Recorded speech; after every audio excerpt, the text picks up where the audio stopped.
Hey guys, tonight we drift into a palace thick with silence, the hearth embers barely flickering under heavy tapestries. You move slowly through long, polished corridors, past portraits whose eyes follow you like witnesses. Above you, the ceiling groans with the weight of age, as does the monarch who lies within this final chamber. It's March of 1603, and Queen Elizabeth I is dying. Outside London breathes cold and damp. The River Thames curls slowly like a sluggish serpent, while inside Richmond Palace an empire hesitates. You step quietly across stone floors, softening each heel fall. The rooms are dim. Oil lamps tremble, casting light on velvet and silver, but nothing stirs behind the thick curtains. Not anymore. You reach the privy chamber. The door is open. And there she is, seated on a mound of cushions, rigid, unmoving. Not reclined, not lying. Just sitting. Upright. Her robes pool around her like layers of wilted petals. Her face is pale beneath the ghost-white makeup. She has not spoken in hours. She has not eaten in days. Her fingers rest on the arm of the chair, limp and long. This is the last sovereign of the Tudor line. Her skin bears the residue of decades of rule. Her body is stiff, and her breath is shallow. You probably won't survive this, at least not awake. So before you get comfortable, take a moment to like the video and subscribe, but only if you genuinely enjoy what I do here. Also, let me know where you're listening from and what time it is where you are. Now dim the lights, maybe turn on a fan for that soft background hum, and let's ease into tonight's journey together. The Queen has not left this chair in over 3 days. She refuses her bed, refuses meat broth or wine. Her ladies-in-waiting hover behind her wide-eyed, unsure whether they're permitted to lift her to lay her down or to call for help. One of them tries to bring her a napkin soaked in orange water. Elizabeth doesn't raise her hand, doesn't even blink. You hear the low rustling of skirts. The women whisper. One of them leans in too close. Elizabeth jerks her head slowly like a creaking weather vane. Her look alone sends the woman retreating. Her golden wig is slightly askew. The real hair underneath is thinned and white. Her teeth few remain. Her skin, once compared to alabaster, is blotchy under the chalky lead paste. It's been 44 years since she claimed the throne. 4 decades of diplomacy battles pageantry and Protestant politics. She has faced the Spanish Armada, danced past Catholic plots, held Parliament in check. She has worn the armor of kings, but now she sits wordless, motionless, not from frailty alone. This is something deeper, heavier. You can feel it in the walls, a stillness that presses down. The fire in the hearth crackles unevenly. Occasionally a servant creeps in with more logs. No one speaks above a whisper. Even the clocks have been muffled with fabric. Time still passes, but nobody wants to hear it tick. You step closer to the chair. You look at her hands. There are rings on nearly every finger. Her nails are chipped. The skin, thin and spotted, rests loosely over the bones. The blood beneath flows slowly, if at all. A physician kneels beside her, Dr. Edward Gamage. He examines her pulse. His lips press into a line.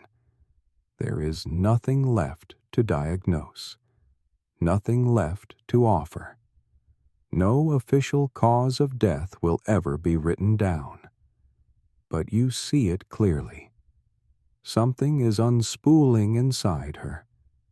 A silent unraveling. Perhaps it is grief. Perhaps it is poison. Perhaps simply age. She is 70 years old, give or take.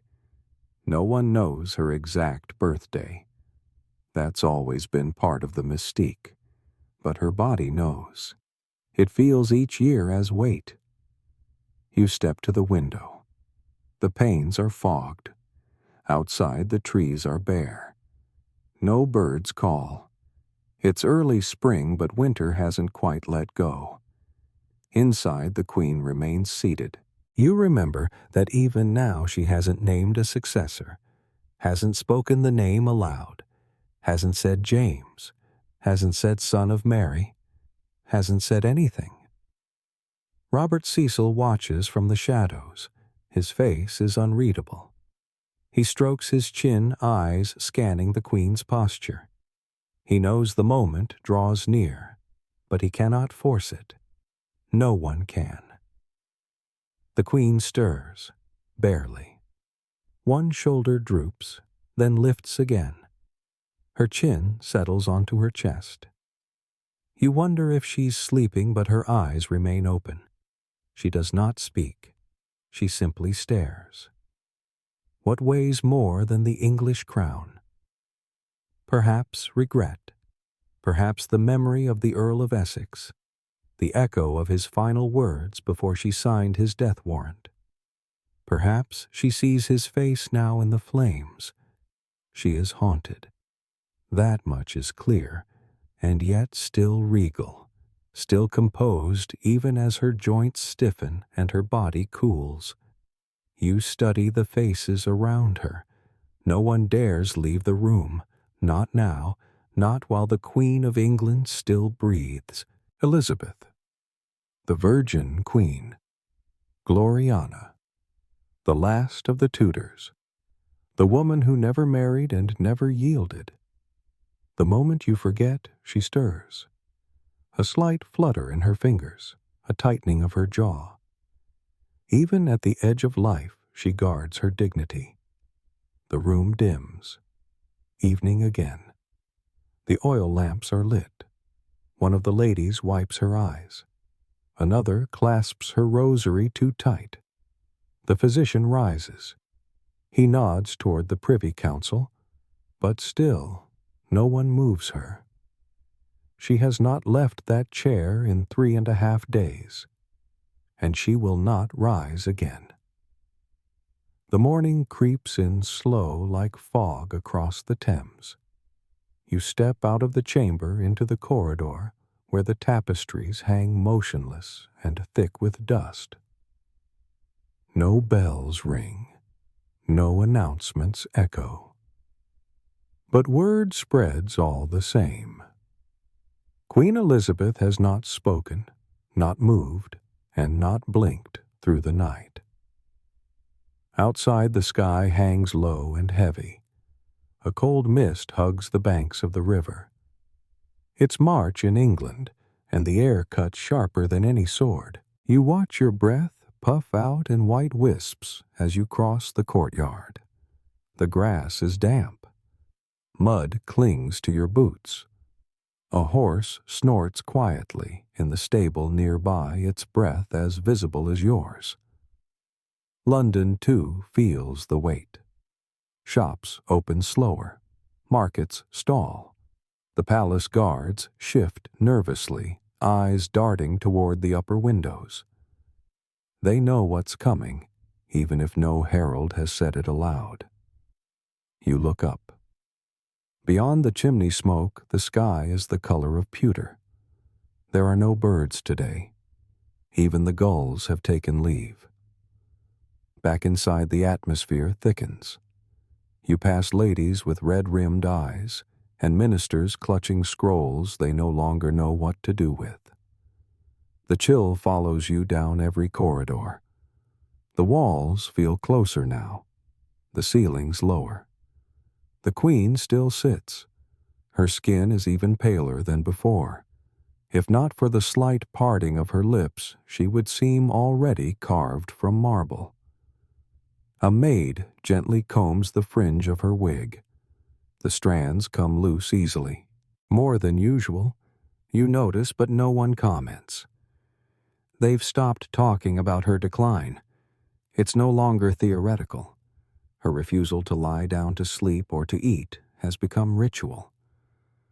4 days now. They tried once to lift her to bed. She shook her head. No words, just a look. That was enough. No one tried again. Outside, the Thames continues its flow, indifferent, implacable. You walk the bank, watching fishermen pull empty nets from the water. A boy throws bread to ducks that do not come.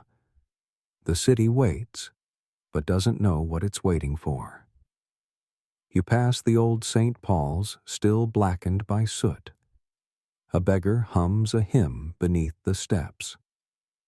Somewhere nearby, a church bell tolls once, and then goes silent. A single, accidental chime. Back at Richmond Palace, ministers gather in whispering pairs. Robert Cecil leans against a stone column, eyes closed, lips moving with some inner calculation. Behind him, Francis Bacon waits, patient and expressionless. You know he's thinking, always thinking. The crown sits in a guarded chamber, untouched. No one wants to move too soon. The transition of power must appear seamless, must appear smooth, but nothing about this is clean. The Queen hasn't spoken. And unless she does, the succession remains informal. The silence stretches. You return to the Queen's chamber. The windows are streaked with condensation. A maid has pulled back one curtain an inch, maybe, to let in some light. Elizabeth still hasn't shifted. Her back remains upright. Her hands haven't moved. Someone kneels before her with a prayer book, reads aloud. Latin phrases echo dully off the stone walls. Elizabeth does not react. You notice something on her lap, a small object. A miniature portrait, barely larger than a playing card. It shows a young man fair-haired and proud. You recognize him.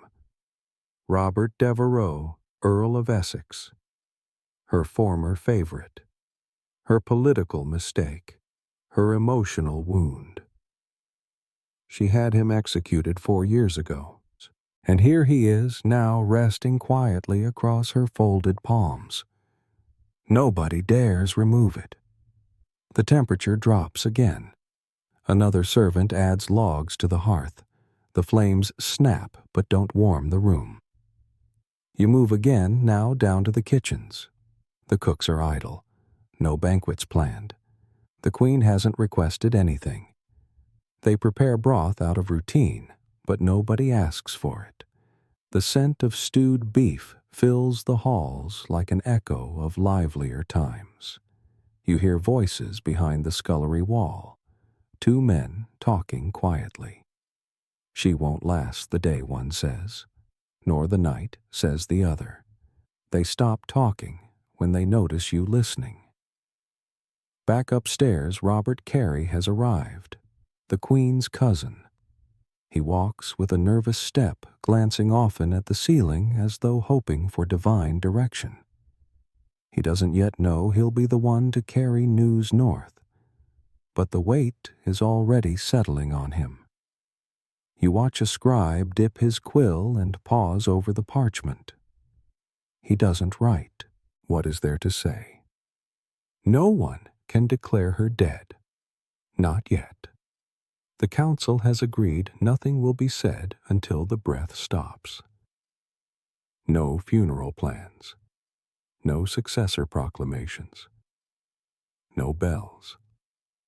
No mourning clothes. Not yet. But the palace knows. Everyone knows.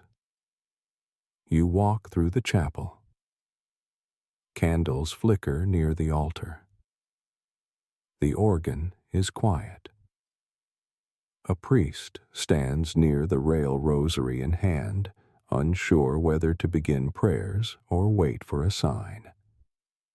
Back in the Queen's chamber, a lady-in-waiting gently wipes her lips with a damp cloth. They are cracked and dry. The Queen hasn't spoken in days. She hasn't blinked in hours. You step back. Watch as the physician leans in once more. He places 2 fingers at her wrist, then at her neck. He says nothing. She breathes faintly. But time has already moved on. The Queen sits still. The world holds still with her. And outside, March lingers cold and wet, waiting for something to break the quiet. You wake to footsteps on cold stone. Low voices echo across the hallway outside the chamber. The guards have changed again. The air tastes of tallow and ash. The fire in the Queen's chamber has burned low, its smoke curling up in lazy spirals. A gray dawn presses against the window panes. It is the 5th morning. Queen Elizabeth I has still not slept. You step inside the room. The Queen remains exactly where you left her, seated upright, sunken into a crescent of embroidered cushions, her spine ramrod straight. Her chin rests slightly against her chest, but her eyes remain open, unfocused. Her breath comes shallow and silent, the slowest of movements in the hollow of her throat. No one has dared move her. They've tried again, gently to coax her into lying down. One handmaid took her elbow, whispered something warm, and tried to guide her. The Queen did not resist, but neither did she comply.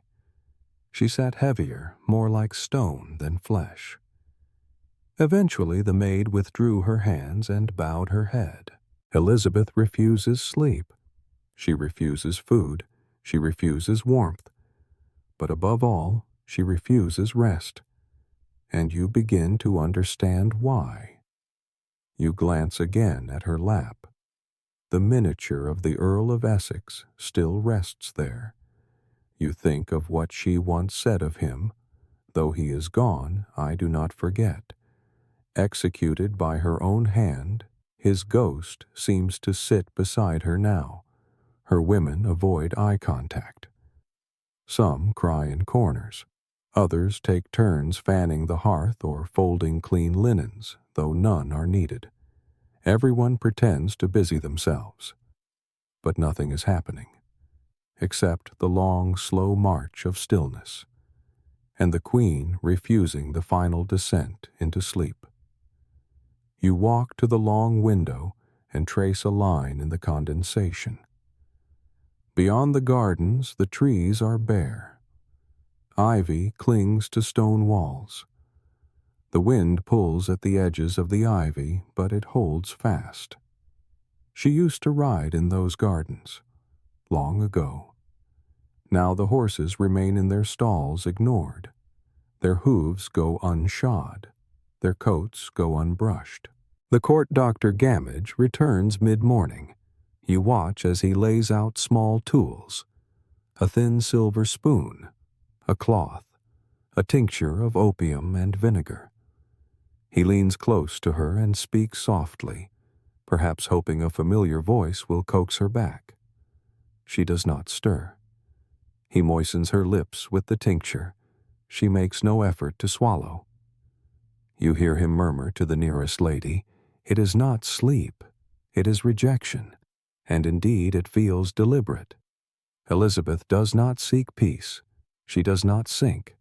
She does not surrender. She sits. She endures. You return later that afternoon. The hearth is glowing again. The Queen remains upright. You hear the rhythmic creak of the chair each time her frame shifts slightly with breath. A maid tries placing a small silver cup of warm milk near her. Elizabeth does not look at it. Another offers a sugared fig on a plate. No reaction. They try broth. Ale, rosewater, spiced wine. Nothing. It has now been 5 full days. No sleep. No food. No comfort. And still she does not lie down. You wonder what it is she's waiting for. Or perhaps what she is refusing to acknowledge. A memory surfaces years ago. Elizabeth was known to spend hours standing stock still during court presentations, feet unmoving, spine straight, face blank. One diplomat described her as unlike anything mortal, saying, "She became marble before our eyes." This is that again, only slower and heavier. You remember the old saying among her courtiers, "She yields to no man." Perhaps now she refuses to yield to nature itself. Yet her strength is ebbing. You can see it. Her once firm jaw now slackens. Her cheekbones press outward. Her skin beneath the layers of powder has turned waxy. Her fingers have curled slightly, no longer extended. But her eyes still do not close. Not entirely. You hear the rustle of parchment behind you. Robert Cecil sits in a nearby alcove scribbling letters. Secret letters. The kind that will soon find their way to Edinburgh. But he writes in silence. No seal, no signature, not yet. To act before the breath ends would be treason. But in truth, it already feels like treason to continue waiting. Later, after dusk, you sit in the corner of the chamber. A candle flickers beside you. The shadows on the Queen's face deepen, accentuating the hollows beneath her eyes and the edge of her jaw. She resembles a portrait more than a person. And then you see it. A flicker. A sudden intake of breath. Her chest rises once sharply. She stirs her fingers barely. Her lips move. The women rush forward. You lean in. She whispers something too soft to catch. One of her ladies repeats what she heard. All my possessions for a moment of time. And then nothing. Stillness again. They pause. Hold their breath. But the Queen remains alive. She does not die. She simply continues refusing to live. You watch as a young page tries to bring a dog into the room, her favorite spaniel, perhaps hoping its soft paws and familiar scent will stir something in her. But Elizabeth's eyes do not follow the animal. The dog sits at her feet, confused tail motionless. The page withdraws. Midnight passes without remark. You step quietly to the hearth. The coals have dimmed. The wind outside picks up whistling through the shutters. The Thames in the distance murmurs. You sit, you wait. The Queen of England does not sleep, and you begin to understand she never truly did. Not in 44 years. You hear it in the silence.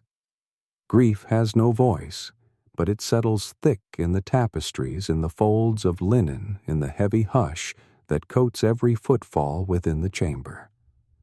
As the 6th day dawns, Queen Elizabeth I remains seated on her velvet cushions unmoving. Her breath is slow. Her lips are pale. Her mind perhaps is far away. You glance around the room. Her women stand in clusters not speaking. Their hands are clasped. their gazes lowered. A few steal looks at her face, hoping for a flicker of awareness. Others simply stare into the fire.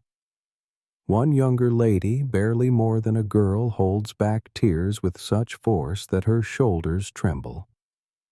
Still no one speaks the thing that hovers in every throat, that the queen, though breathing, has begun her passage. Melancholy, they've started to whisper. It isn't new. Elizabeth's bouts of sorrow were familiar to her court. In earlier years they followed deaths, defeats, and betrayals. After Essex's execution, her melancholy was deep and long. You remember that she stayed in her chamber for days, wore black, and refused counsel. But this is different.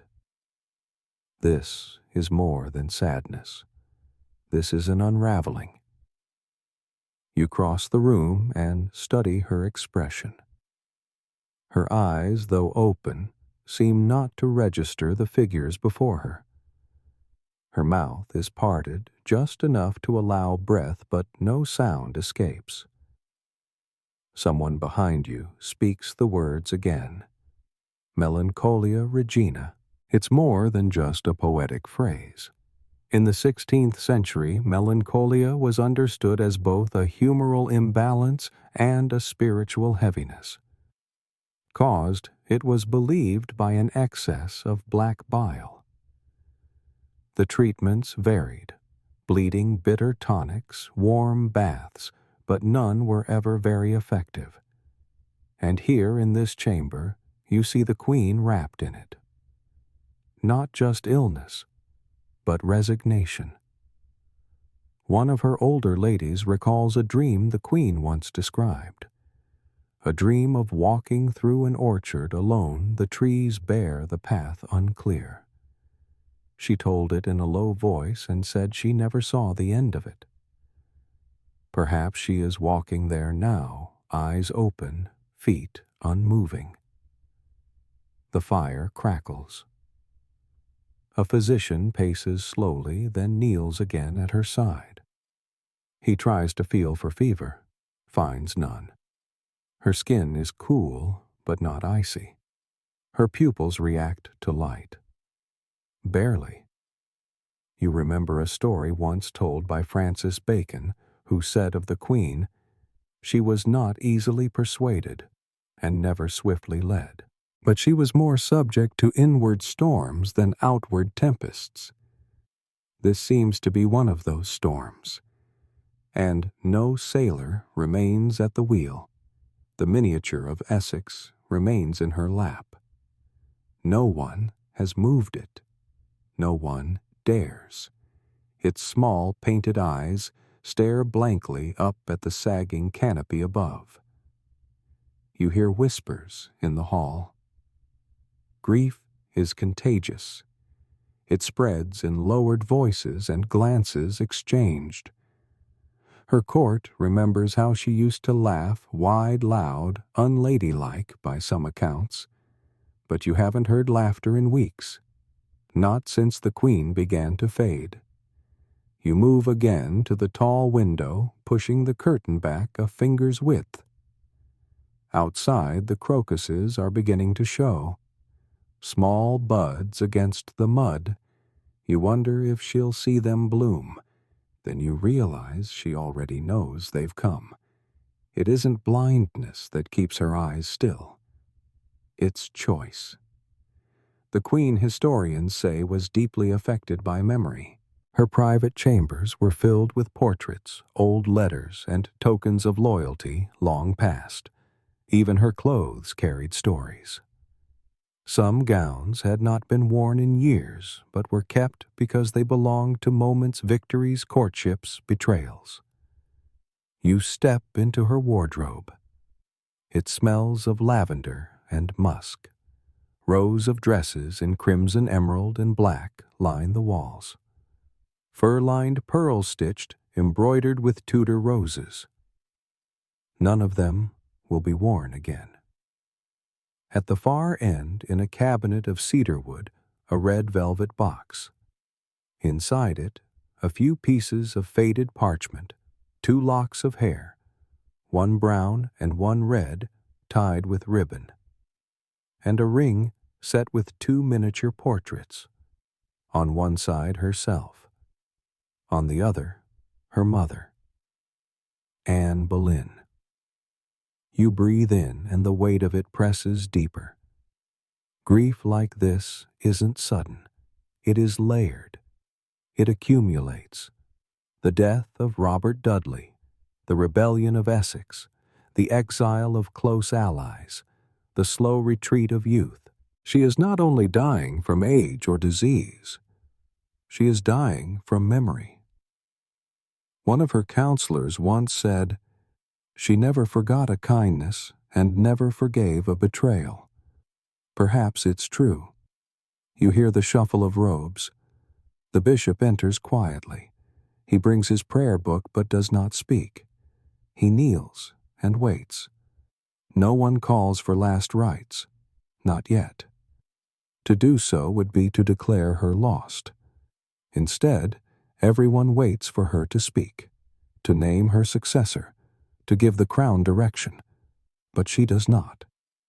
You recall that some at court still fear she won't name anyone, that she might take the secret with her, that war could follow, that Parliament might fracture, that Scotland might rise too early. You also recall how fiercely Elizabeth guarded her secrets. Even her thoughts were locked beneath careful pauses and crafted speeches.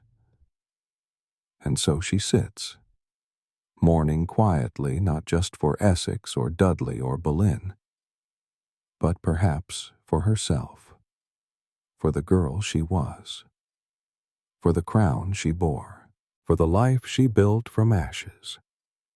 She said once, "I see everything. I say little." Today she says nothing. But you see everything too. The Queen of England is surrounded by velvet and gold, and yet her eyes speak only of loss, and perhaps that's why she refuses sleep. Because to sleep would mean forgetting, and Elizabeth forgets nothing. You walk slowly down the corridor. The stone is colder now beneath your shoes. The walls seem narrower, the torchlight dimmer. Behind you, the Queen still sits motionless in her chamber. But you're not returning there just yet. You're heading toward the apothecary wing. The physicians have been whispering again. They do not know what afflicts her. Not exactly. Some say it is grief. Others suggest something else. Physical, organic, perhaps fatal. You step into the physician's room. There are rows of glass jars, cloth bags, and brass scales. Everything smells of vinegar and crushed mint. A brazier smolders in the corner, warming water for poultices that no one dares apply. The Queen will not permit them to treat her now, but they prepare nonetheless. A young man, apprentice or surgeon's aide, opens a large book and shows you the entries. Each illness, each treatment written in Latin. The symptoms described match her condition only in part. One possibility, throat cancer. They've noted her voice thinning in recent months, recorded that she coughed sometimes with blood, that she rubbed her neck when speaking, that she took to whispering even when no one was near. Another pneumonia. She had chills before this. Some fever, shivering. Then came the withdrawal, the silence, the refusal to sleep. The refusal to lie down may even have been her effort to keep her lungs from filling. But then a third theory, heavy metal poisoning. You pause at this page. The ink is older. A different hand. Someone has written Cerusa in careful script, white lead. For decades, Elizabeth painted her face with a mixture called Venetian cerusse white lead and vinegar. It gave her the pale glowing skin favored at court. It also corroded skin, weakened bones, and poisoned the blood. You recall how her hands trembled last winter, how her teeth, what few remained, had darkened, how she once lost clumps of hair during a combing. Signs, all of them, that her cosmetics may have slowly killed her. She wore them always, even to sleep. Even now. Her skin beneath the powder, they say, is cracked and sore. Her lips, once rouged with cochineal, are now colorless. You study one of the empty jars. It once held Venetian white. You can still see flakes of it clinging to the glass. The physician beside you sighs. She wouldn't stop, he says, even when her skin wept. Elizabeth knew the cost, but she also knew the value of the illusion. To appear youthful was to appear strong. To appear strong was to hold the throne, and so she painted herself layer by layer until even her enemies believed her immortal. Now the makeup crumbles, but no one dares remove it. Back in the hallway, you pass a portrait of her from 20 years ago. Her face is flawless skin glowing. Her hair red gold arranged in waves. Her eyes direct commanding. It is the face of a legend, not a woman. You think of what it took to maintain that illusion. The wigs, the masks, the corsets and gloves, the refusal to be seen without paint. Even in her final days. You return to her chamber. The smell of lavender and rose oil is strong. A maid has lit a censer near the door, incense to calm the air, or perhaps to hide another smell. Elizabeth still sits. Her lips are slightly parted. Her chin has begun to fall toward her chest. The physician checks her again. Pulse. Breath. Still faint but present. He turns to the bishop and murmurs, "She cannot recover, but she may linger." The bishop nods and steps back. You glance down at her hands. Her fingers have darkened, not just from cold, but from something beneath the skin. Her nails are brittle. The rings no longer rest evenly, they sit askew. You hear someone whisper, "It's the lead." Another replies, "Or the blood." Historians still argue whether her cause of death was a singular illness or a long, silent accumulation. Cancer, consumption, depression, or vanity. Perhaps all at once. Perhaps none completely. No post-mortem was ever performed. No official diagnosis recorded. And so the theories endure. You kneel beside her and listen. Her breath rattles faintly. Her chest rises once, then stalls, then rises again. She is still fighting. Or still refusing. You step back as a physician gently touches her wrist. He shakes his head. Not yet. Time is moving slowly now. Outside, the crocuses continue to bloom. The garden waits. The bells remain silent. And inside, the queen remains upright, suspended in this in-between. Not alive, not gone. Somewhere in between poison and memory. Between ritual and refusal. You stand beside her and breathe the same air. The room is still. You wait.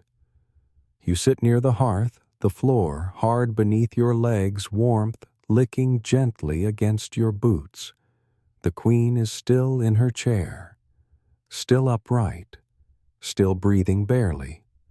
A handmaid adjusts the edge of Elizabeth's robe, careful not to disturb the stillness. The queen does not blink. Her head is tilted slightly now, chin sagging toward her collarbone.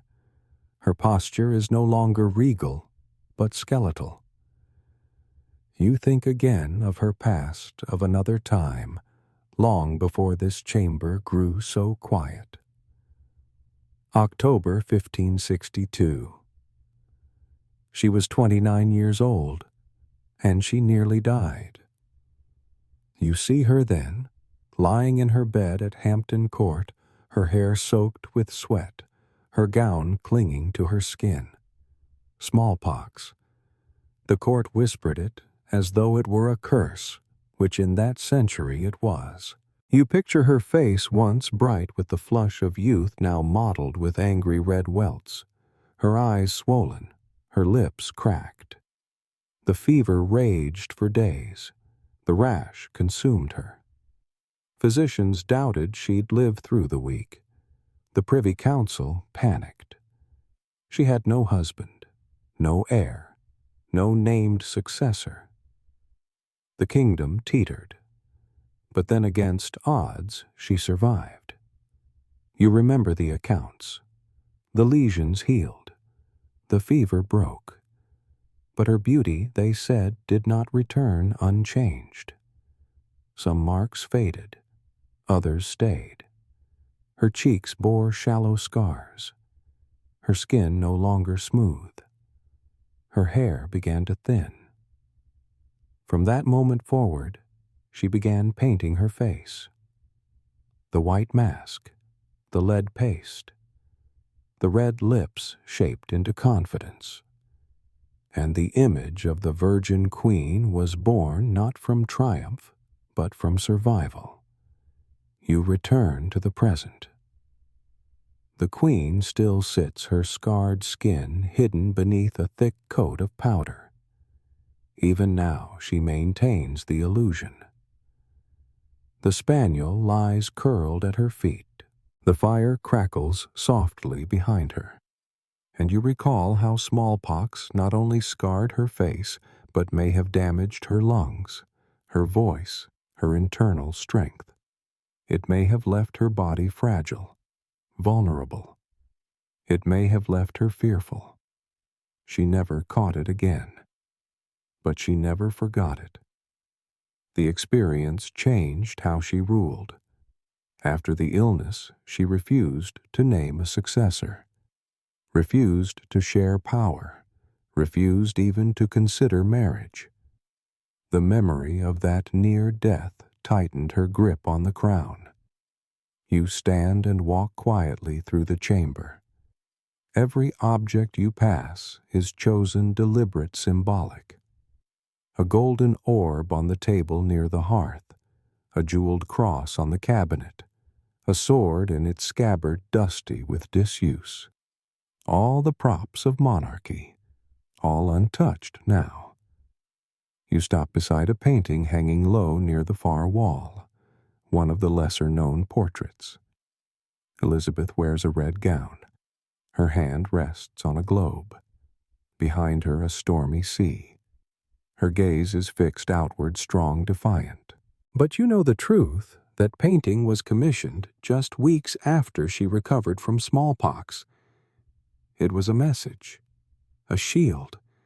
She had come too close to death, and she would never let the world see her fear again. But her court saw it. They remembered the fever, the pustules, the prayers, the terror. They remembered the Queen asking for a mirror and then throwing it aside. Now, decades later, the mirror has returned. You walk past her dressing table. A small glass fogged from age sits atop a lace cloth. It reflects nothing clearly. A ghost of a face, a shape, but no detail. Perhaps that's what she prefers. You watch as a maid enters with another cloth. She dips it in warm water, wipes the Queen's chin, gently. reverently. No one tries to feed her anymore. No one expects movement. They are only waiting now. Still no one calls for a physician to pronounce her death, because she breathes, because her eyes, though dim, remain open. You crouch near her again. There is no fever now, no color, no sound. But the lungs still draw air. One breath, a pause, another breath. You wonder what she dreams behind those open eyes. If she remembers the heat of the smallpox fever, the panic of the court, the sudden knowledge of mortality, if she remembers her recovery, and the scars, and the silence, she must. You know she must. The chamber feels colder now. Outside, the wind shifts. Rain begins to tap against the panes. Spring is near, but winter is not yet finished. The Queen has seen 69 springs, maybe 70. No one is sure of her birth year, but she remembers them all. You take your place again by the hearth. The logs hiss. The coals glow. The Queen breathes. She has outlived rebellions, outlived lovers, outlived rivals and kin, outlived sickness.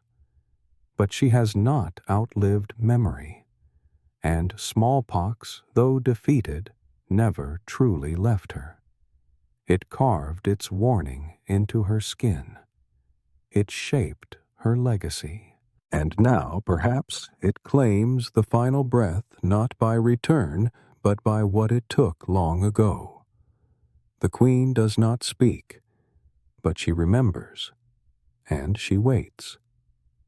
You return to the Queen's chamber again, your boots nearly silent on the stone. The rain has passed, but the air feels damp, soaked into the very wood of the floorboards. A sheen of moisture clings to the window panes, diffusing what little sunlight slips through. The Queen remains exactly where she sat, upright, still, and draped in silence. Her skin is pale, more so now than yesterday. The contour of her jaw is more visible. The muscle beneath the skin has softened, begun to sag. She is not asleep. She is not awake.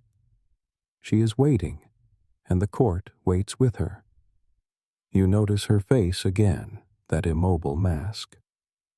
The white coating on her cheeks is uneven now. The powder has begun to crack around the corners of her mouth where moisture once gathered. The familiar pink on her lips has faded. The color on her cheeks, if it was ever color, is long gone. You step closer, studying the pale shimmer that clings to her face. It isn't just powder. It's lead. Venetian ceruse. A mixture of white lead and vinegar, beaten until creamy and applied thick across the skin. A beauty standard imported from Italy, but worshipped in England. Elizabeth wore it daily. For years, decades. You remember how her contemporaries described her, white as moonlight, ghostly, and ageless. The glow was unnatural even then. But lead corrodes. Lead seeps into the blood. Lead poisons. You look at the physician's notes again, pages tucked beneath his lap desk near the far wall. He's listed symptoms: tremors, fatigue, hair loss, bleeding gums, chronic abdominal pain, and sudden outbursts of anger or confusion. Elizabeth had them all. You recall the times when she flew into rage at council meetings, dismissed ladies for imagined slights, or fell into long silences where her eyes fixed on nothing. The lead, once applied for perfection, had begun to disassemble her from within. Her ladies knew. They watched the daily ritual, the cold cream, the powder, the rouged lips, the pearl earrings fixed precisely under powdered ears. They saw the sores beneath the makeup. They saw her faint. They said nothing. To remove the mask would be to remove the throne. Even now, with death gathering, no one dares cleanse her face. You glance at the table beside her chair. A small ivory box sits there closed. Inside it, you know, are the remnants of her paints. White powder, red tint, a small brush. Beside it, a dark cloth used for blotting. Unused for days, but untouched. You remember that even at her most ill, Elizabeth did not allow herself to be seen without her face painted. No visitors entered her chamber unannounced. No mirrors remained unless she requested them. She called her appearance her armor. And now that armor is failing, you stand again. The chair beneath her creaks faintly as she shifts barely. Her breath is visible only in the faint movement of the fabric at her neck. You study her profile. The white paste around her temples has thinned, revealing the faint scars left from her bout with smallpox decades ago. The powder gathers in the folds of her eyelids, dulling their shape. Even in death, she must not be seen as weak. That was her rule. The fire has burned low again. A servant adds another log. The sound of it crackling fills the silence briefly, then fades. Robert Cecil enters the chamber slowly. He carries a folder of parchment and a small wax seal in his coat. His eyes meet yours for a moment, then drop to the Queen's face. He does not bow. He simply waits. He has waited for days. All of England waits. The paint on her face, once a symbol of strength, has become a symbol of fragility. Its purpose was never beauty. It was control. And now, control is gone. You think of the court portraits. In them she stands with scepters, orbs, and armor. Her face is flat, pale, unmoving. But beneath those portraits, hidden in cabinets, are letters from her closest allies, speaking of her headaches, her weakness, her pain.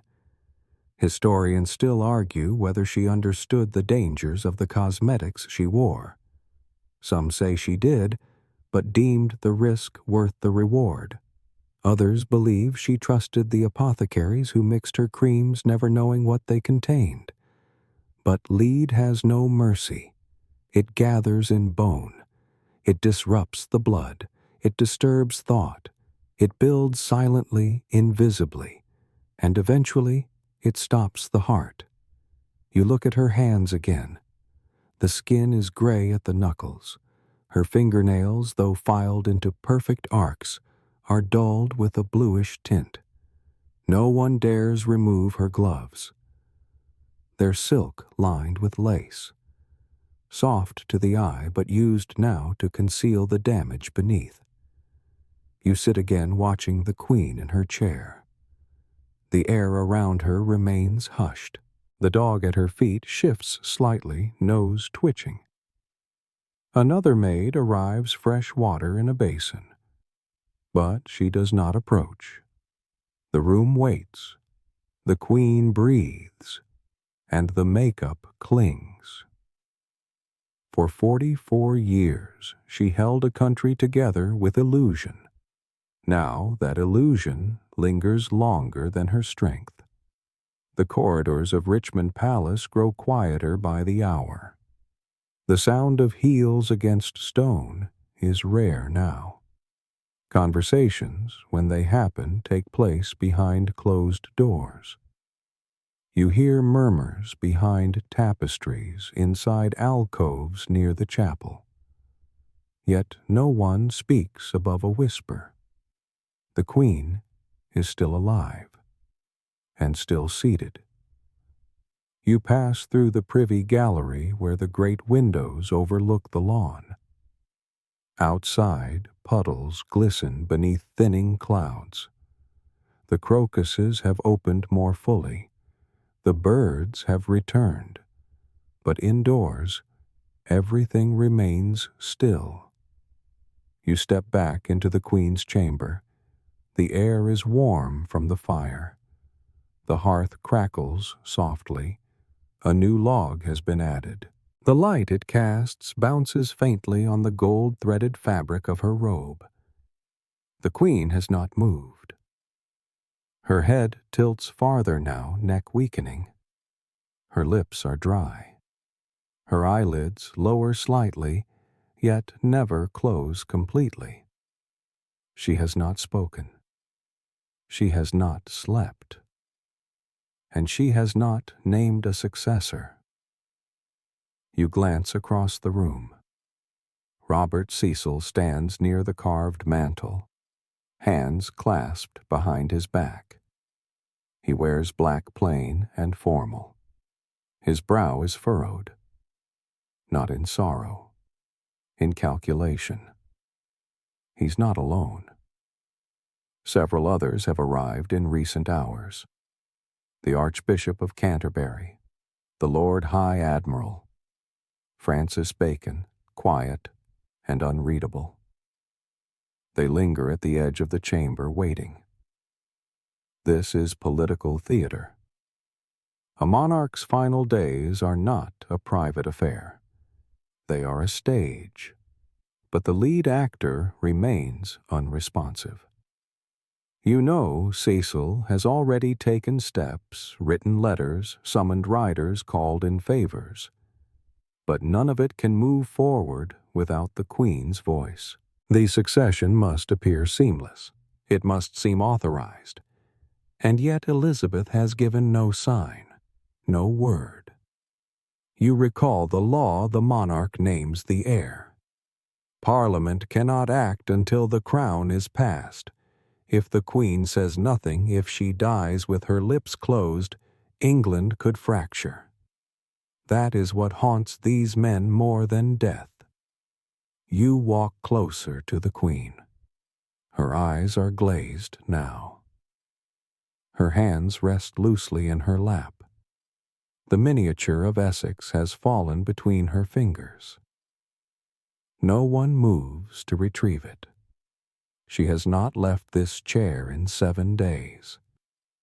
The same robe, the same chair, the same stillness.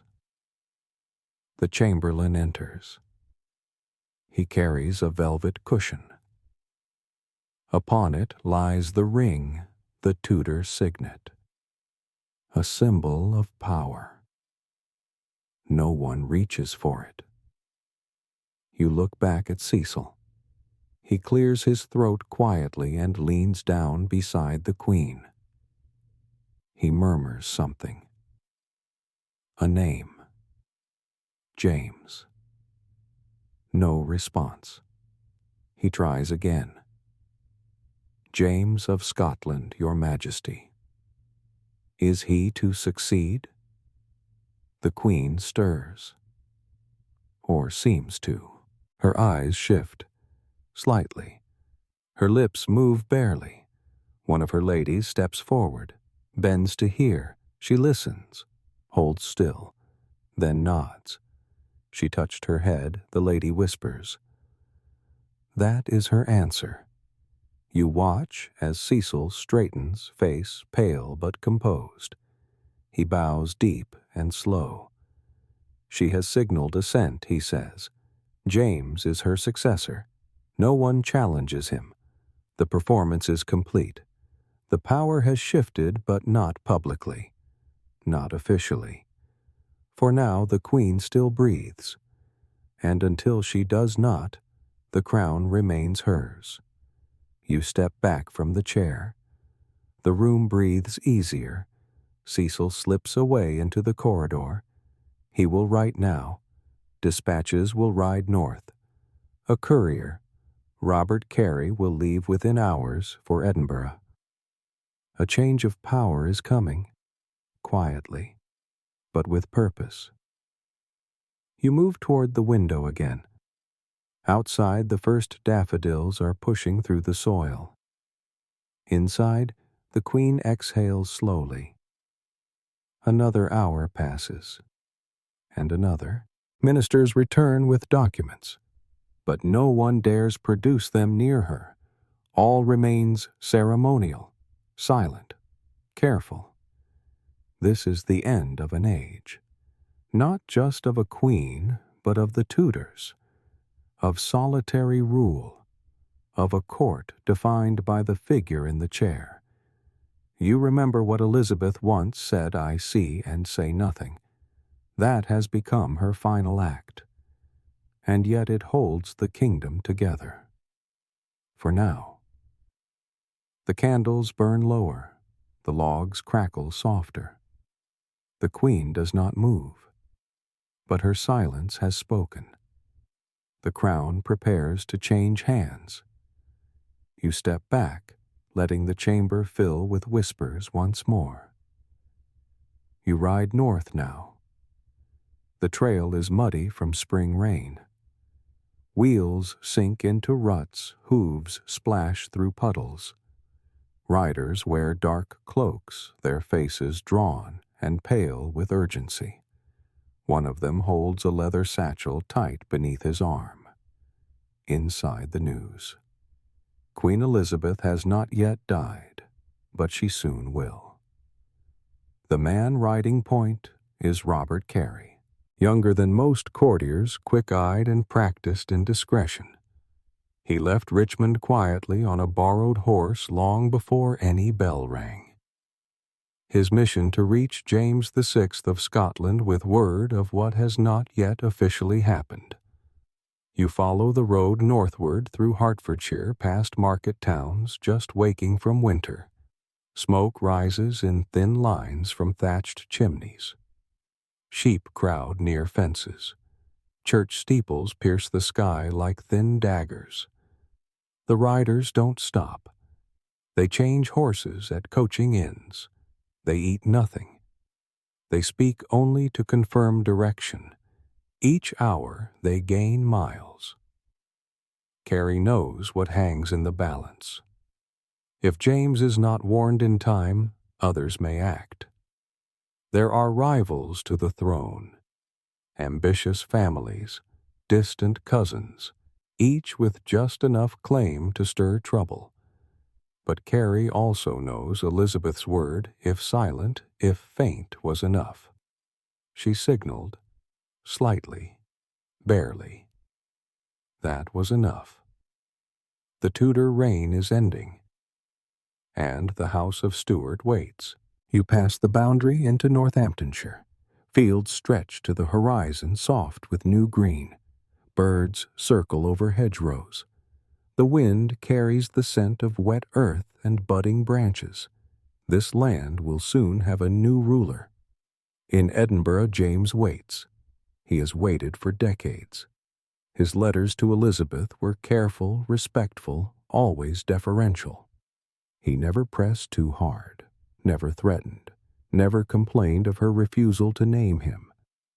But he reminded her often that his blood carried Tudor lineage through his mother, Mary Queen of Scots. And he made sure her ministers knew it too. Cecil knew. Bacon knew. Walsingham had known before he died. Everyone did. It was not a question of if James would rule. It was a matter of when. You continue north. The countryside grows rougher. Hills roll under patches of cloud. Stone walls divide grazing land. You pass travelers with carts, clergy on foot, farmers with tools slung over shoulders. None of them know yet, but they will. Soon. Word travels faster than wind when it carries a crown. By the time Carey reaches the border, the horses are spent. He does not pause. His message is brief, written in Cecil's hand, sealed with red wax. It reads only that the Queen nears death and that James must prepare. No royal order, no official seal, but the meaning is clear. James understands. You step into Holyrood Palace now, where James walks briskly through the long hall. He reads the message once, then again. Then he folds it carefully and places it in his coat. He gives no speech. He does not summon ministers. He nods. And then he begins preparations. He will not leave at once.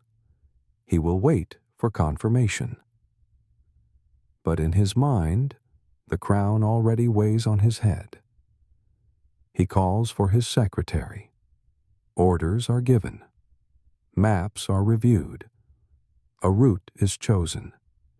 He will travel by Berwick-upon-Tweed, then south through York, then toward London. The last time a Scottish monarch crossed into England as king was never. You leave Holyrood and return south, back to Richmond. The Queen is still seated, but her breathing is thinner.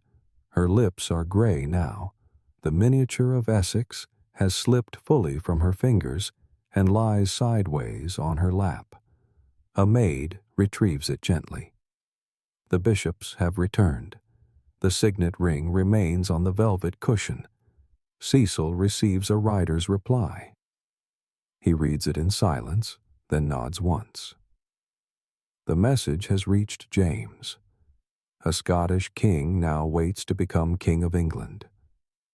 And the woman who delayed his rise by silence, by strategy, by force of will, still clings to life. But not for long. You walk the garden paths at Richmond. The air is milder now. Bees have returned to the hives near the orchard wall. The trees have begun to bud. It is spring, and a crown is in motion. You stand just outside the gates of Richmond Palace. The sun is low, casting long shadows across the courtyard. The cobblestones gleam with last night's rain. Horses shift impatiently in the stables. The guards speak little. They know what you know. England has no functioning ruler. The Queen still breathes, but she no longer sees, no longer blinks. Her limbs have stiffened. Her jaw has slackened. Her weight leans against the chair. Yet no physician dares make it official. Not until she stops breathing. Not until the final exhale. Inside, the air hangs heavy. The privy chamber has not been opened to the full court. Only the women remain inside and a few counselors. The fire has burned down again. Candles flicker wicks shortened to nubs. The Queen has not moved in over a day. Her stillness is absolute. You move through the great hall. Servants have been told to wait. Meals have not been prepared. Drapes are being lowered. Black cloth begins to appear along gallery banisters. Not in mourning yet, but in preparation. The Queen is not dead, but she is not alive. And London feels the difference. You step into the city now, past the Thames, where barges drift slow against the current. You pass merchants whose stalls remain half empty. Carpenters hammer less, chimneys smoke less. At St. Paul's, a priest gives a sermon without speaking her name. No one wants to say it first. If she is dead, then England is without a monarch. Even for an hour, that truth is dangerous. So they wait. The bells do not ring. The black drapes are not yet hung. And the streets remain too quiet. You walk up Cheapside. The shops open cautiously. One innkeeper hangs out fresh herbs, lavender and rosemary for protection against sickness. He does not explain why. He doesn't have to. Everyone feels it. You enter a small church near the edge of the city.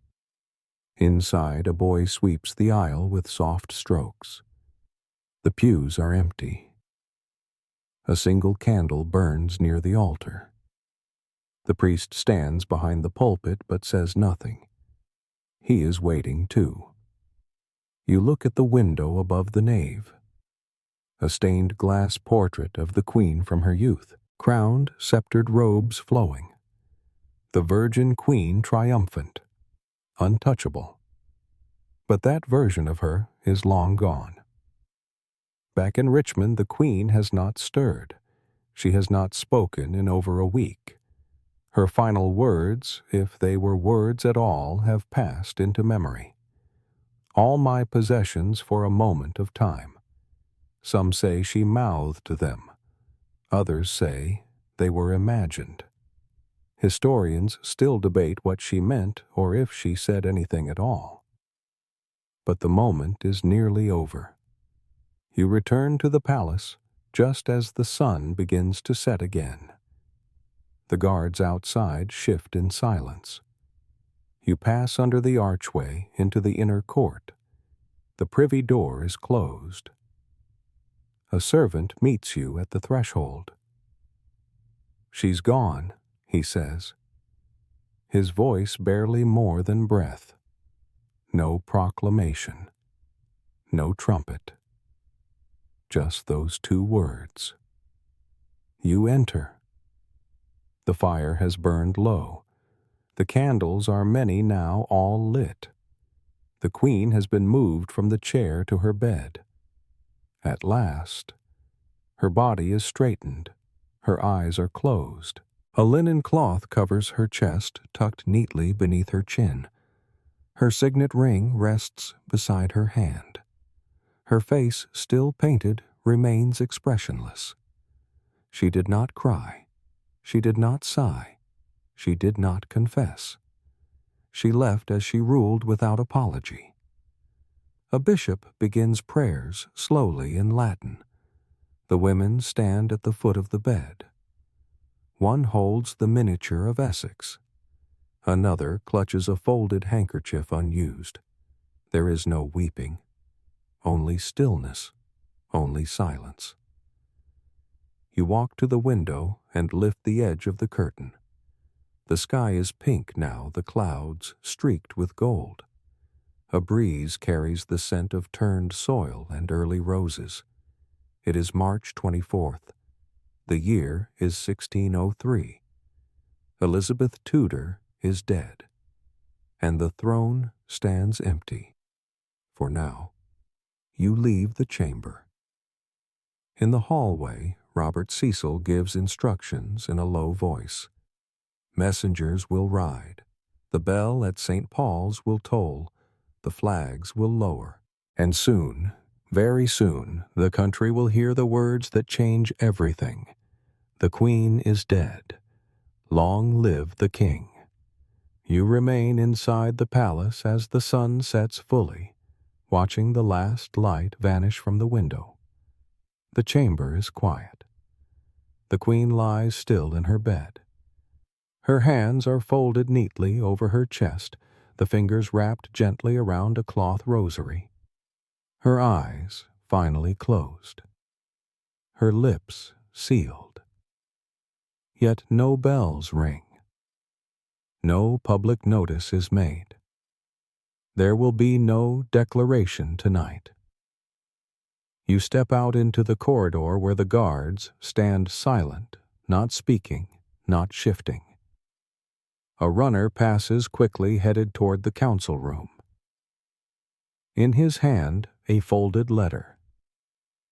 You follow its path down the long hallway, passing heavy oak doors and the portraits of kings and queens who ruled before her. In the council chamber, Robert Cecil confers with 3 other men, their heads bent together. Maps and letters are spread across the table. But no one says the word dead. They use phrases like, "Her condition has passed," or "The crown is now in movement." Still, there is no official mourning. The Queen's death, though real, remains unspoken by decree. You learn why the funeral cannot begin. Not yet. There is no monarch to authorize it. Until James of Scotland arrives, or until his proclamation is publicly accepted, England is monarchless. The funeral procession waits in the void between. And so it is delayed. You walk back through the hall. More guards have arrived. Torches are lit along the inner court. They flicker in the wind. Inside the Queen's chamber, she has not been dressed for burial. She still wears her robe of state. The pillows remain fluffed beneath her neck. Her ladies hover like statues in the corners. Her body has not yet cooled. Hours pass. The court begins to change. Pages remove old scrolls. The royal crest is taken down. Tapestries are replaced with dark cloth, velvet and black silk. The hangings are quiet and motionless. Still no bell tolls. Still no one cries aloud. You walk through the gardens where the crocuses have bloomed fully. The birds chirp again. The trees are slowly leafing out. But inside the palace is in pause. By custom, no final rites may proceed without the next monarch's signature. There must be order. There must be continuity. And so the Queen's body waits. Day turns to night. Night to day. A full week passes. Then two. Still her body lies in state at Richmond untouched. Her coffin has not yet been ordered. Her shroud remains folded. Only her chamber remains undisturbed. You hear whispers among the court. Some say the Queen's body has begun to change, that the paint on her face has dried and cracked, that the skin beneath has darkened, that her eyes, though closed, twitch beneath the lids. They fear what happens when embalming is delayed. But Cecil does not waver. The moment must wait for ceremony, for approval, for a king to sit where no one has yet sat. You remember that Elizabeth left no clear instructions for her burial. She did not declare a site. She did not request a procession. She named no pallbearers, no poet laureate, nothing. She left the stage without a curtain call. You walk into the chapel. Candles flicker low. A single priest recites quiet psalms in the corner. No masses are sung. No choir chants. No incense burns. The Queen's soul has passed, but her body remains a problem of politics. You hear a voice behind you, a page speaking quickly. The coffin arrives tomorrow. Finally. Nearly 3 weeks have passed. James has accepted the crown from afar. His council, acting in his name, now gives permission. You return to the Queen's chamber. Her women prepare her body. They wash her gently with cloths dipped in rose water. They dress her in a new robe of deep purple. Her gloves are fitted. Her crown placed lightly atop her styled wig. Her hands are crossed once more. The miniature of Essex is not included. It is returned to a drawer. You watch as a wooden casket is brought into the room, simple, heavy, lined with velvet. The Queen's body is lifted by 6 attendants. They move slowly, reverently. She is placed inside without sound. The lid is closed. The final act of her life has ended, but no bells ring. No songs are sung. No crowds weep. Not yet. For now, the funeral procession will be delayed again until a full plan is made, until Parliament can convene, until James can send orders, until every detail is correct.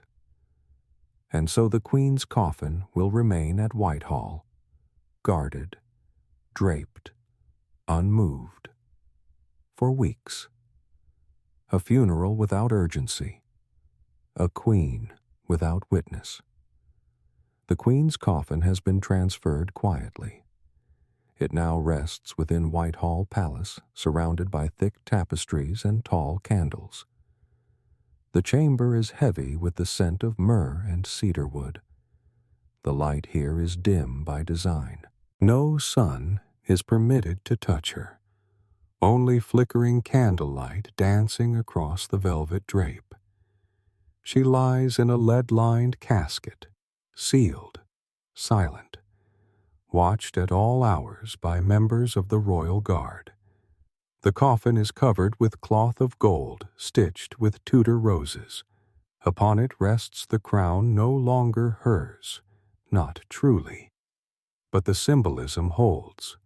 You walk the perimeter of the room. The floorboards creak slightly with each step. A young noble stands at the far end holding a silver staff. He does not speak. His eyes remain fixed forward. No mourners are allowed yet. No procession has been scheduled. Only those with immediate court duties may enter. This is not a vigil of sorrow. It is a vigil of protocol. Outside, the world begins to suspect. Though no official word has yet been issued, the shops in London's centre begin to close earlier. Black cloth appears in windows. But the city waits for a signal. Still, no bell has rung. Still, no proclamation has been read from the steps of St. Paul's. Still, England pretends it has a queen. And the queen, now lifeless, holds her court in stillness. You descend a narrow staircase to the corridor below. Here the lower servants speak softly over bowls of gruel and crusts of bread. A boy repeats what he's overheard: the king has crossed the border. Another whispers back, not crowned yet. You continue along the hallway past the kitchens up into the great hall. The space is vast and echoing. The long table sits unused. The windows are shuttered. You remember how this hall once rang with music lutes and viols, the queen dancing with gloved fingers and pinned hair. But now there is no sound. A woman begins pinning black ribbons to the wooden beams overhead. One by one, carefully spaced, looped with precision. Mourning attire will come soon. For now, these quiet symbols are all that signal the change. You return to the viewing room. A few nobles arrive. They bow slightly before the casket. None touch it. None kneel. They do not speak. They simply gaze. Their expressions are composed. Their hands folded. Their cloaks buttoned high against the chill. This is not grief. This is performance. A noble woman, high in age, stands beside you. She whispers, "I served her for 35 years. I do not know who I serve now." Her eyes do not tear. She speaks it as fact. This is a court in transition. Its grief is measured in glances and silences. No wails, no laments, no displays of despair. Only posture, only stillness. You step out into the courtyard. The morning is cold. Rain lingers on the flagstones. The trees around Whitehall are just beginning to bud. A man is hanging a piece of dark fabric over the entry gate. You glance down the road. No crowds have gathered. Not yet. The common people have not been told. and until a formal procession takes place, their grief will remain suspended. You hear voices from the council room. Inside discussions continue. They are choosing musicians, selecting colors, measuring the distance from Whitehall to Westminster. The Queen's coffin will be carried on a hearse drawn by horses draped in black. The route will pass through the heart of London. Thousands will gather, but not yet. The funeral has been scheduled for 6 weeks from now. March has passed. April has begun. The Queen died in March. She will be buried in May. You return to her chamber. Still the coffin waits. Still the candles burn. Still the velvet lies uncreased. You hear the quiet footfalls of a priest. He enters with a small prayer book, opens it, and begins to read aloud. He does not raise his voice. The words are for her alone. Blessed are the dead who die in the Lord. The Queen does not stir. You sit on the bench near the far wall and let the words drift over you. The cadence is steady, the pace slow. Outside the light dims. The Queen is no longer present, but her presence remains. For now, her court remains cloaked in false movement. Speeches, rehearsed, garments, measured roles assigned. The real mourning has not yet begun. That will come later, when the bells finally toll, when the horses begin to walk, when the people at last are allowed to weep. You stand now at the edge of the council chamber, your back against the paneled wall. The windows are tall, their glass slightly warped. Outside, sunlight glances off the Thames, but no one here looks outward. Their focus is inward on the silence.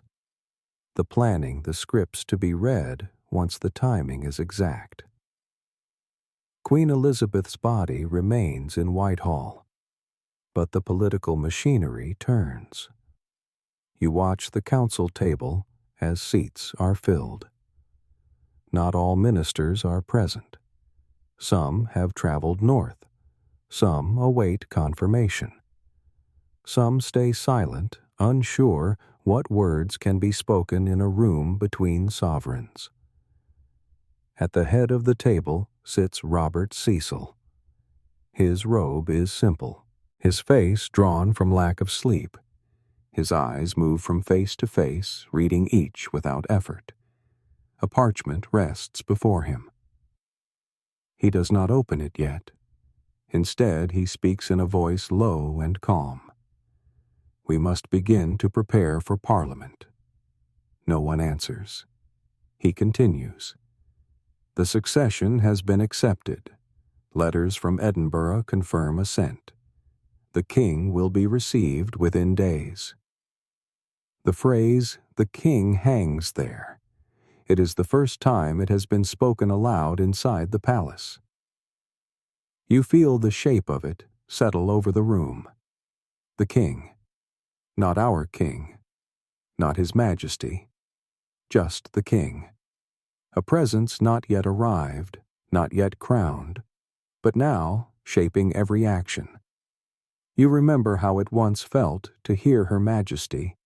It slid across the tongue differently, but no one says it now.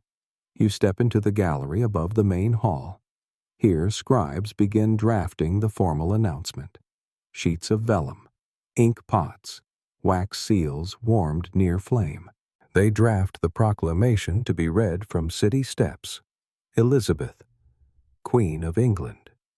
France and Ireland is dead. Pause. James, King of Scotland, is now King of England. France and Ireland, defender of the faith. Pause. Long live the king. The ink is slow to dry, each letter precise, each phrase rehearsed. You descend into the lower hall where tailors have arrived. Mourning garments are being distributed to courtiers. Black cloaks, trimmed hats, gloves stitched with silver thread. Seamstresses measure collars, adjust hems, fold cloth. You pass a mirror mounted at head height. Your reflection is gray in the low light. Your eyes look back at you without urgency. This palace lives in transition. One queen has gone. One king waits, and in between the court holds its breath. You walk down toward the chapel where priests have begun to sing softly.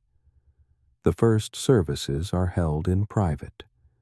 The Queen's name is spoken now, though only in prayer. You hear her full titles read. You hear her age guessed.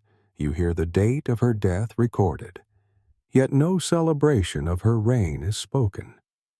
That too must wait, until Parliament is opened, until the King can issue commands, until every movement is officially sanctioned. You return to the Queen's chamber, now emptied of all but her coffin. The room smells of smoke and candle wax.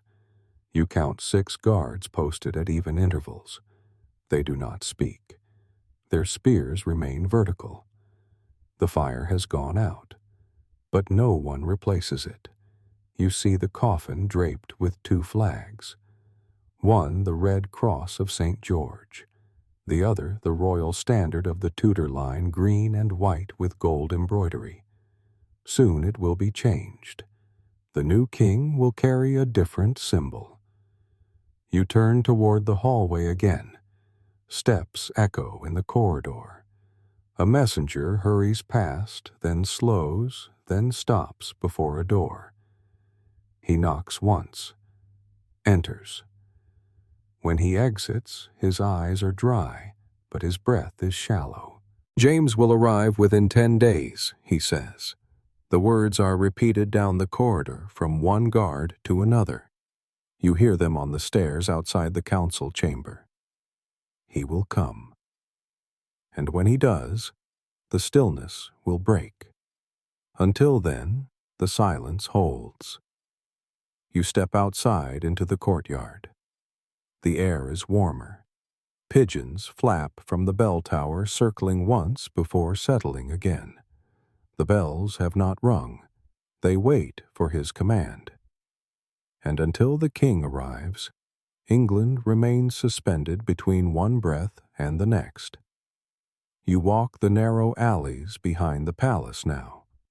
The streets are muddy, but no longer soaked. The rain has passed and thin sunlight filters through the gaps between rooftops. Chimney smoke rises in faint ribbons above the gables of London. The city still feels held in place like a breath not yet released. Inside taverns and small shops, the mood has shifted. You stop at a doorway, wooden and slightly warped, where voices filter out. A fire pops within. You step inside. It's quiet, but not silent.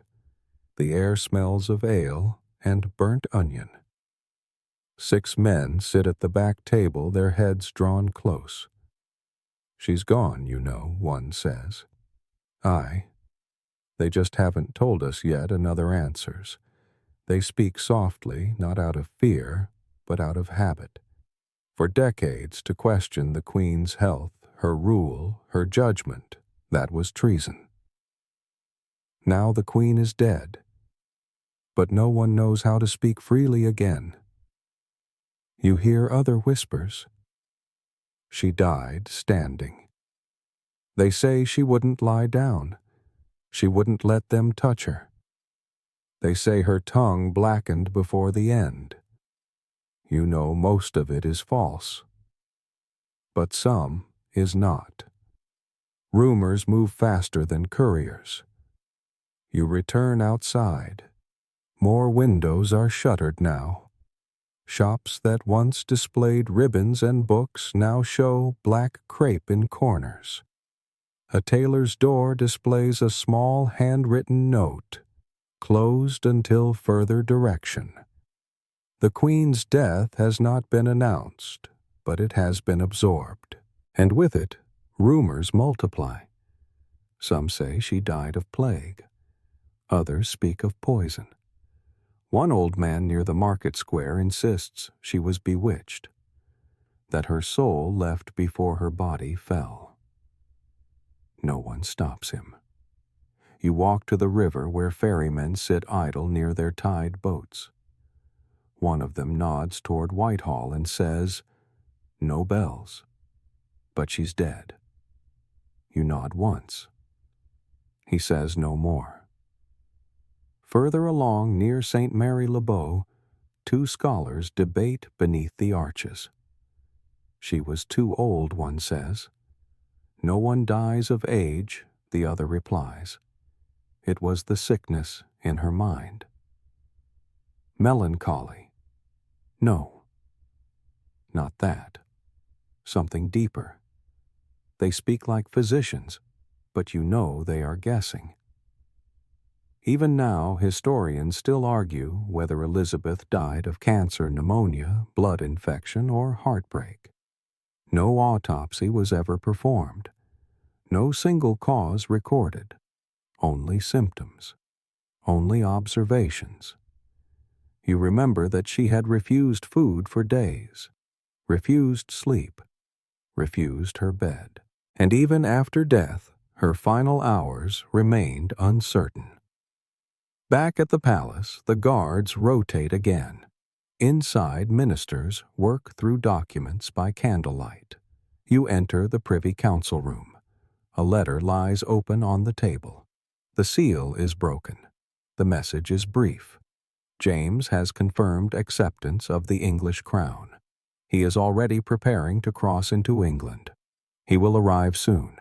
The court begins to breathe again, slowly, carefully, but beneath the official papers and whispered orders, another conversation runs quieter. It lives in glances and sideways nods, in murmured sentences beside windows. The Queen ruled alone. She left no child, no sister, no heir she knew by sight, and some still do not trust the shift. There are those who whisper of alternatives, of Lady Arabella Stuart, of Spanish alliances, of Protestant divisions. You pass a small group of courtiers behind the chapel. They are careful with their words. "It's done," one says. "For now," says another. The man shrugs. "We have a king, but do we have peace?" You do not stay to hear more.